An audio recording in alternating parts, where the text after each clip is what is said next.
YouTube channel. My name is Nikki. My kid Von is going to be preoccupied with the post-production of this video. Kaya ako muna ang mag-host ng video na ito. Ano nga ba yung pag-uusapan natin para sa content na ito? I battled out with addressing this issue 2 weeks ago. And it made sense to me to create the content out of such. Dahil alam ko rin na marami yung matutugunan ng mga tips na ni-research ko na scientifically backed up. Okay, ano nga ba ang tutugunan ng problema o sulirahan ni Nikki ngayon? Paano nga ba maging masaya? Lalo na that we are being subjected to a greater degree of uncertainty because of the pandemic. Not just because of the pandemic, but also because of the mismanagement of this crisis by the supposed authorities. So I'm gonna cut the chase and I'm gonna go straight to the research-based tips on how you can become happy, most especially in this trying time.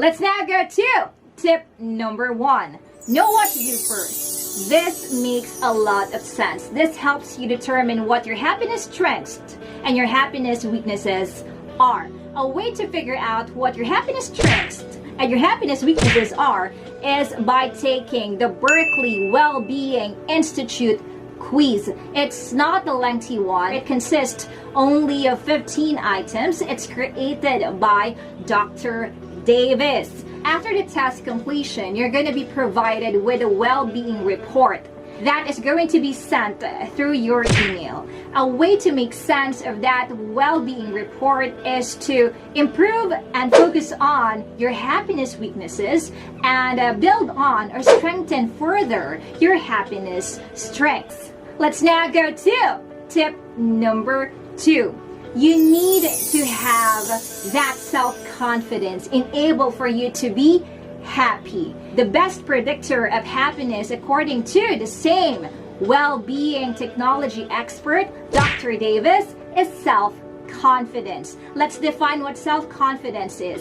Self-confidence is the strength of belief that you have in yourself. Now, this self-confidence may later develop into self-efficacy. How is self-efficacy different from self-confidence? Self-efficacy, according to the psychologist named Albert Bandura, is your belief, paniniwala pa rin, belief in your agentive capabilities that can produce given levels of attainment. Yun yung paniniwala mo na may kakayanan ka na umakto doon sa mga minimithi mo. Now, this tandem, confidence that will eventually lead or develop into self-efficacy, is an effective pathway to happiness. Let's now move on to tip number 3.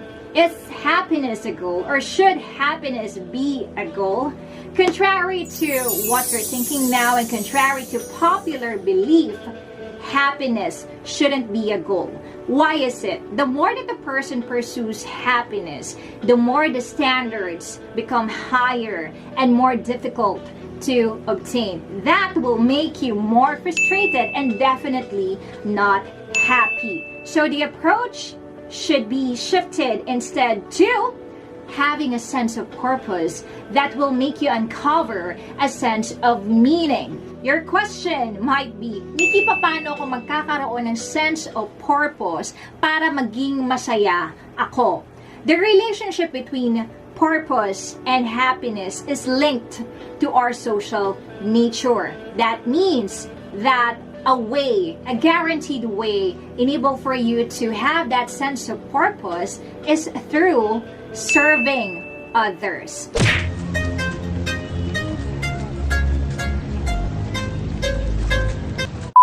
Science also says that giving or yung pagbibigay mo sa ibang tao activates the parts of the brain, the same parts of the brain that are stimulated by food and sex. Sinasabi din sa research that altruism or yung pag-iisip mo sa welfare ng ibang tao, yung pagiging selfless mo, it is hardwired in the brain.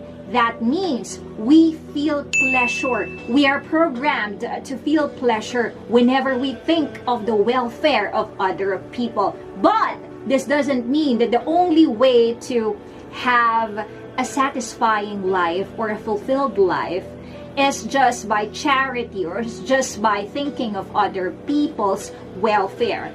But this is a guaranteed way. This is a sure way of leading a more satisfying life. Let's now go to tip number 4. This will surprise you. Practice self-control. There are a number of people who think that those who choose to have puritanical lives, what do I mean by that? Those who choose virtue over vice, those who are typically labeled as killjoys are unhappy people. And those who tend to give in to the call of their urges or the hedonistic ones are way happier than those who choose, quote and unquote, the right path. That is an utter misconception. A study conducted by Professor William Hoffman and others determined the relationship between the trait of self-control and happiness. This study, which was published in the Journal of Personality, had 3 experiments. Puntahan natin yung mga resulta ng mga eksperimento na yon. First experiment showed not just the correlation between the trait of self-control and happiness, but also the correlation between higher levels of self-control and positive affect. When we talk of affect, we're talking about emotion. Experiment number 2 further established that people with higher levels of self-control had more positive emotions and fewer negative emotions overall. Experiment number 3 reported that people with higher levels of self-control didn't have much of that desire-goal conflict. They were better at choosing the better option, and they were better at avoiding impulses and vices. In summary, the authors of the said study said that, quote and unquote, self-control does make you happy. So, practice that self-control.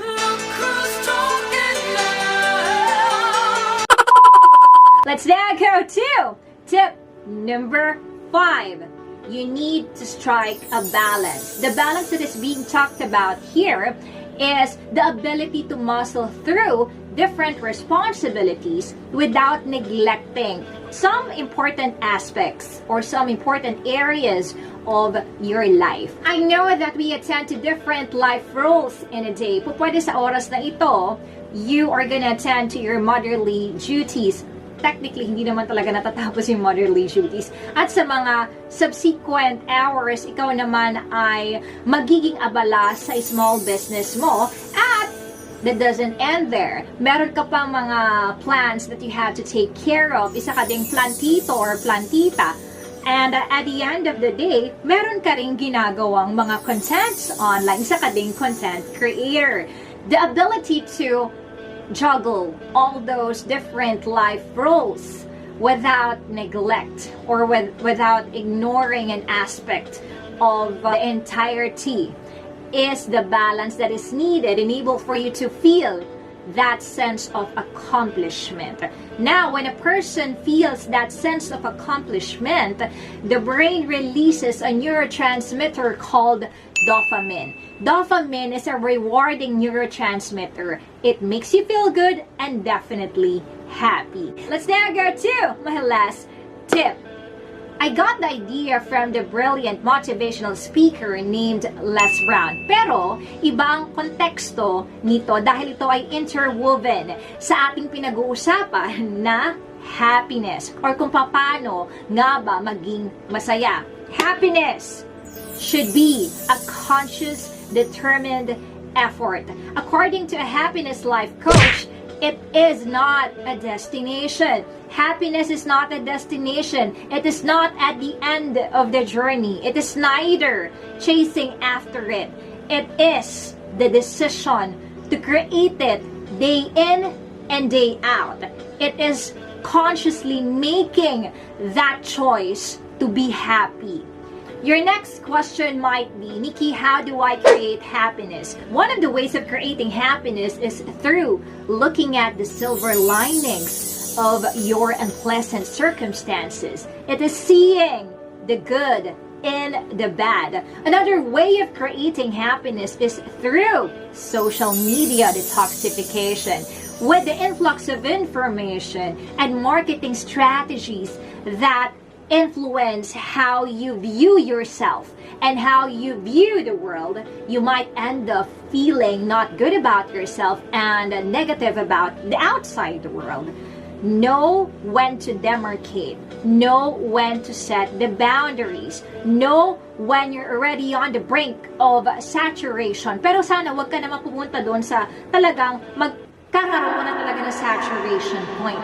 I know that you have to be informed, updated, and you have to stay connected. But know when it's no longer healthy for you. It pays to take a break. And you have to think of this. You are in control. You have the power to create happiness.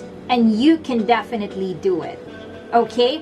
Consume what's good and reject what's bad. Sabi nga ng isang tanyag na Filipino psychologist ngayon, be kind to your mind. Okay? You are in control. You have the power.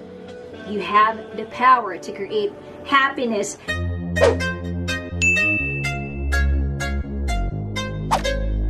Let's have a recap on the tips on how you can be happy. Number one, you have to know what to do first. Enable for you to know what your happiness strengths and your happiness weaknesses are. You can do this by taking the Berkeley Wellbeing Institute quiz. Number two, you need to have that self-confidence. Number three, the focal point shouldn't be on the goal of becoming happy, but on the purpose, on you having a sense of purpose that will make you uncover a sense of meaning eventually. Number four, practice self-control. Number five, you need to strike a balance. Number six, it has to be a conscious, determined effort. Happiness is a choice. Thank you so much for watching. I hope you find value in this content. If you think that this content can help make a difference in someone else's life, then share this content to that person or to a number of people. Don't forget to subscribe and see you on our next vlog. Don't forget the name. It's Nikki and Vaughn. Bye! Thank you so much!